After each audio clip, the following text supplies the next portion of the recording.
ఇలా ఇద్దరు, తను ఎమ్మెల్యేగా ఉంది, ఈయన ముఖ్యమంత్రిగా ఉన్నాడు. మరి ఇద్దరు కలిసి ముచ్చట పెట్టిన దాన్ని ఇలా బహిర్గతం చేశారు, ఇలా బయట పెట్టారు. ఇక వీళ్ళు మహిళలను గౌరవించట్లేదని చెప్పి అన్న వీళ్ళంతా గౌరవించారు. వీళ్ళు ఈ పార్టీ మార్పుల గురించి ప్రోత్సహిస్తూ ఇవాళ పార్టీ ఫిరాయింపులు చేపిస్తున్నటువంటి రేవంత్ రెడ్డి చెప్పే ముచ్చట్లు ఇట్లా ఉంటాయి. మరి వీళ్ళంతా గౌరవం ఇచ్చారు, మరి వీళ్ళు చేర్చుకుంటున్నారు మరి పార్టీలా. ఆనాడు సబితా ఇంద్రెడ్డి పోతే మరి తప్పైందైతే ఎట్లా, ఇవాళ నీ దాంట్లోకి వస్తున్నటువంటి 10 మంది ఎమ్మెల్యేలు అలాగే కూడా పోయిండు, 9 మంది చేరిండ్రు కదా.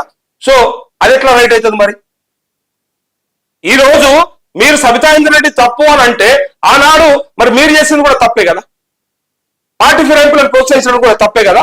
అది ఆలోచించుకోవాలి ఒకసారి. అంటే మొత్తానికి ఇది వాళ్ళిద్దరూ ఆడుతున్నటువంటి దొంగ ఆటకం లెక్కనే కనిపిస్తామని తప్ప వాళ్ళిద్దరూ ఆనాడు ఈమె స్వార్థం కోసం ఈమె అయింది, ఈనాడు ఈయన స్వార్థం కోసం ఈయన పార్టీలు చేర్చుకుంటా ఉన్నాడు.